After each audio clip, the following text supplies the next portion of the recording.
Alright, so you remember I said if I saw it on a store shelf in a can, I should be able to put it in a jar?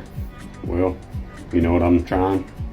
I've never tried it before, so watch this.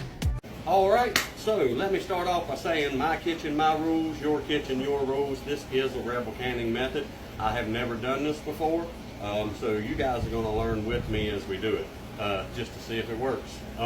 But the way I see it is, if they got it on a shelf in the store, I can put it in a jar here and put it on my shelf as well. But anyway, we had a half-gallon jar of pasta sauce that we made the other night, and there's no way we'll eat that in one setting, so I'm going to use that and maybe use one of these quarts. But we're going to can our own ravioli. Well, in this case, this is your Barilla's Tortellini 3 cheese. This is in the dry pasta aisle, and this is frozen ravioli. We're going to try it both ways, the dry and the frozen, see what it turns out like. Y'all stay tuned, check it out and learn with me. Alright, so the first thing we're going to do is take this pasta sauce and we're going to mix it 1-to-1. Well, in this case it's going to be a little bit less than 1-to-1 because our sauce was a little runny. But if you buy sauce out of a store, make sure you mix it 1-to-1. Now we're just going to mix this up really good and make sure it's good and stirred up. So, the first thing we're going to do is put 2/3 cup of this dry tortellini, cheese tortellini, in each one of these pint jars.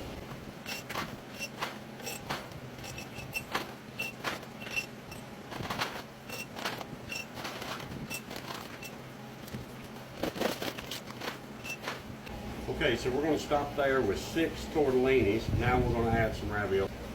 Okay, so we're going to want to fill our jars that we put ravioli in, fill it up about the same height as these. So I'll move these over here so you can see as we fill them up. And these are frozen. I have no idea how they'll turn out, but we're just going to try. Let's see.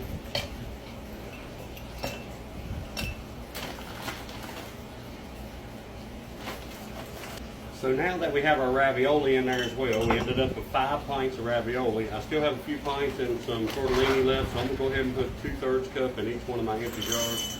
That way we get the maximum use out of the jars and our tortellini.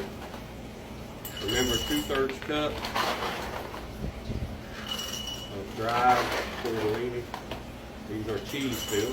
I'm suspecting that they'll turn out good. So now we're going to take the pasta sauce that we added water to, and we're going to fill our jars, leaving 1-inch head space.